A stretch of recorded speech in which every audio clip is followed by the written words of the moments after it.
ये था और मिथिला श्री राम और श्री कृष्ण की कई कथाओं से युक्त रही है। चारों युगों की कई कथाओं का संबंध मिथिला से रहा है। उसी में एक सुंदर सा नाम आता है गौतम मुनि का। गौतम मुनि, जिस गौतम गोत्र के ब्राह्मण पूरे भारत में दक्षिण से उत्तर तक रहते हैं, उन्हीं गौतम मुनि की पत्नी का नाम अहिल्या माता और जिनकी कथा आप सभी सुन रखे हैं। लेकिन हमारा यह दुर्भाग्य है, हम अचूक हैं, चूक जाते हैं। ऐसी माता अहिल्या जहां पर उनका उद्धार हुआ, उन अहिल्या स्थान का बहुत सारे हिंदुओं ने अभी तक दर्शन कर पाने में हम सभी चूक गए हैं। तो मैं आप सभी से निवेदन करना चाहूंगा, हमारे बीच में है तपोनिष्ठ और मिथिला का संदेश लेकर के अयोध्या की ओर चल चुके, मिथिला का संदेश सारे विश्व को जाए और आज सारा विश्व अयोध्या की ओर देख रहा है। कह सकते हैं विशाल धर्म संसद के रूप में आज अयोध्या का निर्माण हो रहा है। मिथिला से साष्टांग दंडवती करते हुए, और अद्भुत है यह, जिन्होंने भी मिथिला के बारे में तनिक भी जानकारी रखी हो उन सभी को पता है मिथिला तो सदगृहस्थ संतों का अद्भुत स्थान रहा है। और ऐसे ही परम पवित्र सदगृहस्थ संत हम सभी के बीच में आज श्री कामेश्वर मिश्र जी उपस्थित हैं और इनकी धर्म पत्नी, जो वास्तविक में धर्म पत्नी के स्वरूप हैं, श्री अवंतिका मिश्रा जी, इन दोनों ने साष्टांग दंडवत मिथिला से लेकर अयोध्या तक की यात्रा को करने का संकल्प लिया और ये दंडवत करते हुए आगे बढ़ रहे हैं। हम सभी आज उनके साथ सीता जन्मभूमि मिथिला और उनकी तपस्या के बारे में जानकारी लेने को उपस्थित हुए हैं। महाराज जी, आपको हमारे यूट्यूब चैनल और जितने भी हिंदू जनमानस हैं, उन सब की ओर से आपके श्री चरणों में कोटि-कोटि नमन, अभिनंदन, आपकी तपस्या को प्रणाम। आपकी तपस्या संपूर्ण जगत के हित के लिए हो। मिथिला के बच्चे-बच्चे आपके साथ हैं, ऐसा देखने को मिल रहा है। तो महाराज जी, आपने यात्रा कब से प्रारंभ की, सबसे पहले ये जानना चाहूँगा? क्या आपको ये पता था कि राम जन्मभूमि की प्रतिष्ठा 22 जनवरी को होने वाली है? या और क्या-क्या जानकारियाँ हैं जब आपने प्रारंभ किया ये यात्रा? महाराज।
लगता है महाराज श्री नेटवर्क की समस्या वहाँ पर आ रही है। मैं आप सभी श्रोताओं को ये बताना चाहूँगा कि महाराज जी अभी यात्रा पर हैं और दंडवती करते हुए आगे की यात्रा कर रहे हैं, आगे बढ़ते चले जा रहे हैं।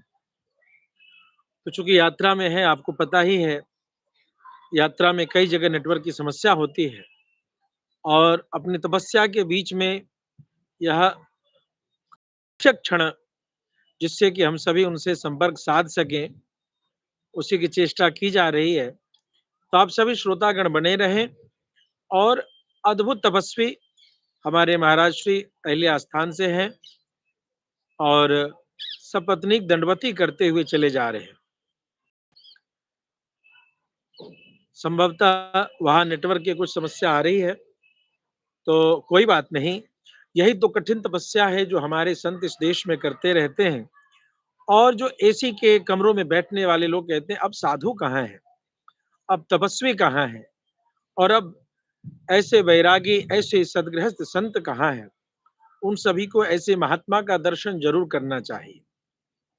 ये महात्मा साष्टांग दंडवती करते हुए मिथिला से चल पड़े और जगह-जगह इनका सम्मान भी जो भी इनसे जुड़ता चला जा रहा है, वह इनकी तपस्या को देख कर के ओतप्रोत हो जा रहा है, अचंभित रह रहा है।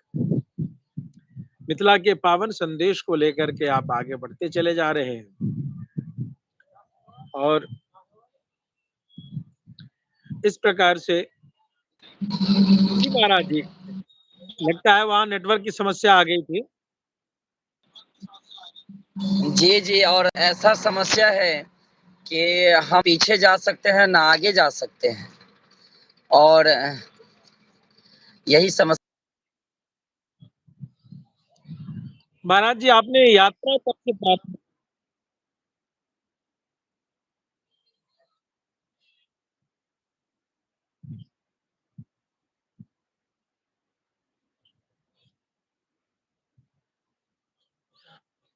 उसका बहुत सुंदर और अभी कहाँ हैं? अभी कहाँ हैं महाराज जी आप?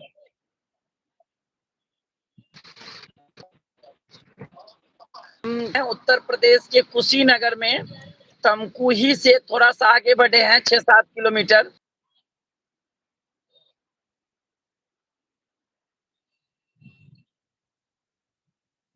या एक दिन में कितने किलोमीटर चल पाते हैं महाराज जी आप?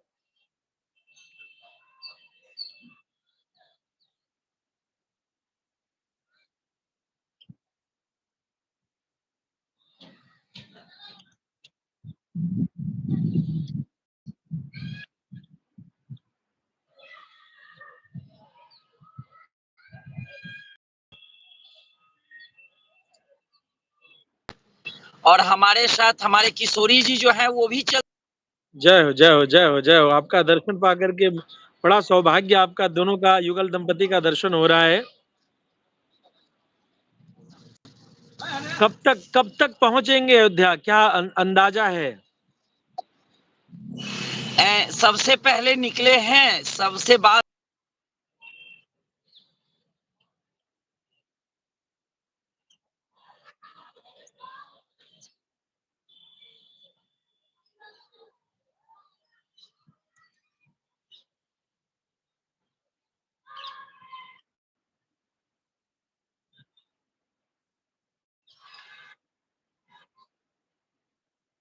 वाह!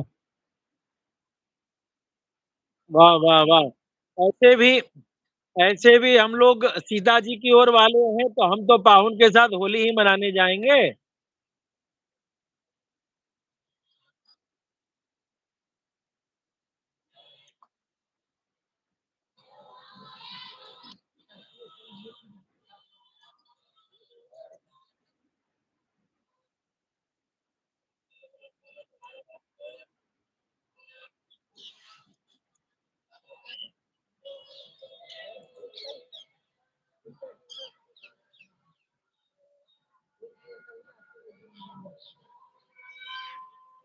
कोई बात नहीं, आप सभी श्रोता महाराज जी की ऐसी नियम है कि वो वहाँ से कुछ आगे नहीं जा सकते हैं, कुछ पीछे नहीं जा सकते हैं।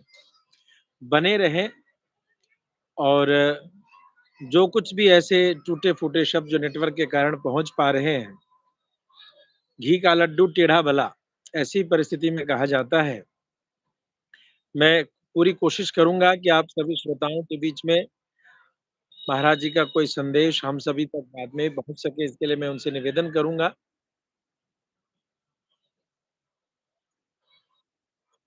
और यह अद्भुत है, ऐसी आत्मा का दर्शन हम सभी को मिल रहा है।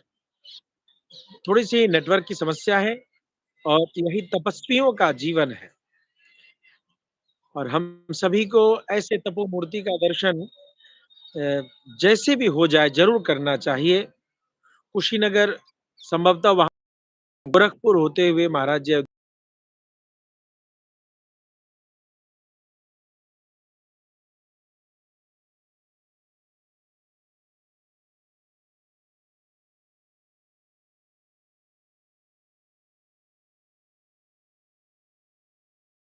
दर्शन लाभ जरूर लें।